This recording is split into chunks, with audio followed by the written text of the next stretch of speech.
saya Richie Budiharto Pratadaya. Saya sebagai founder dan chocolatier di Krio Restoran Jakarta.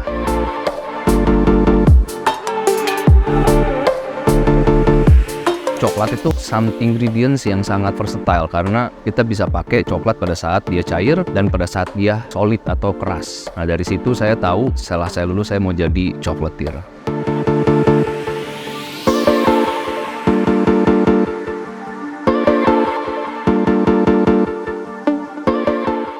Jadi tahun 2019 saya balik, saya mau break dulu, tahun 2020 let's do it. Tapi ternyata kayak kita semua tahu tahun 2020 satu dunia kena musibah COVID, jadi akhirnya saya harus postpone untuk membuka Krio.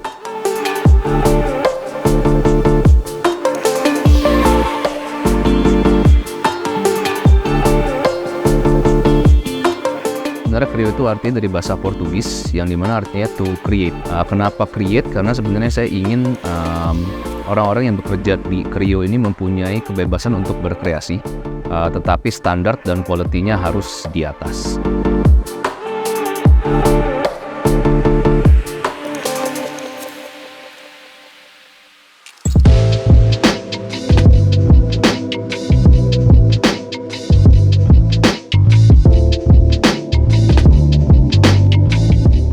Jadi Krio sebenarnya konsepnya saya ingin menciptakan tempat ini sebagai one stop experience, di mana yang dalam arti kata Jakarta itu kan macet. Jadi saya pengen orang datang ke Krio, mereka bisa menikmati sajian savory atau masakan asin, mereka juga bisa ada dessertnya dan coklat yang enak, dan yang terakhir bisa langsung ada cocktail barnya juga.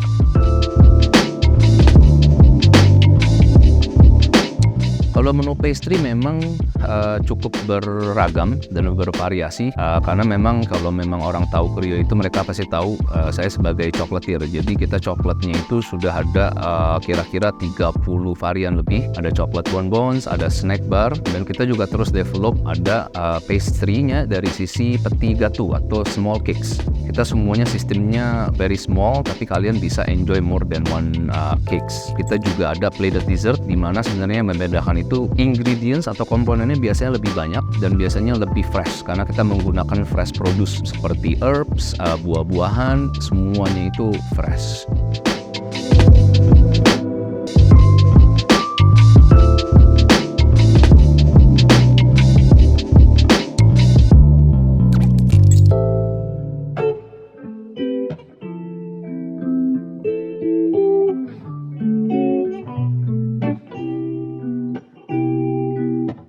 Hazelnut bar. Jadi sebenarnya simple. Jadi ada hazelnut yang kita roast, terus kita bikin paste sendiri. Kita masukkan vanilla beans, garam, dan juga ada wafer. Jadi pas kalian makan itu selain cuma berasa hazelnut, dalamnya juga ada tekstur yang crunchy. Karena menurut saya untuk di suatu produk tekstur itu memiliki peran yang penting. Jadi kita di mulut mempunyai tekstur yang berbeda, flavor yang berbeda.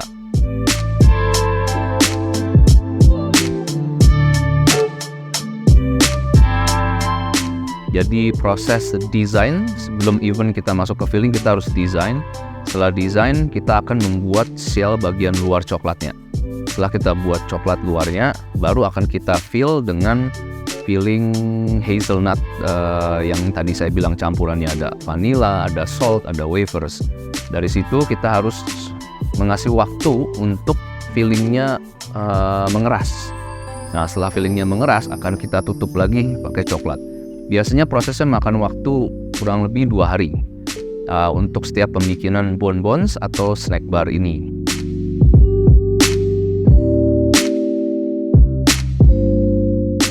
Jadi sebenarnya yang di dalam itu kan kadang-kadang ada yang mengandung krim, kalau ada krim selain ada fat itu biasanya ada kandungan air.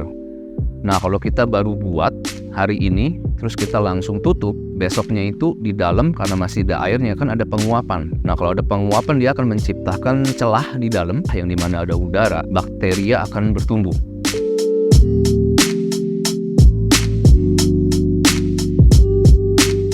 Jadi kita harus diamkan selama minimal 12-14 jam, kalau bisa sih 1 hari, yang dimana mengasih waktu mereka untuk adanya penguapan. Nah setelah mereka menguap, biasanya mereka udah nggak bakalan nguap lagi.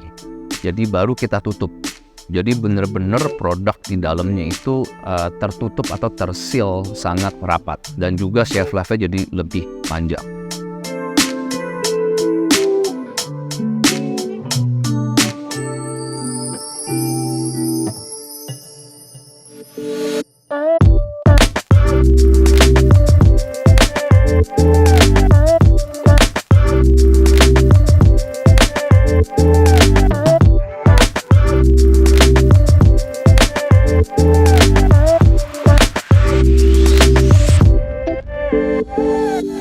Tiga kata tentang coklat: surprise, delicious, and healthy.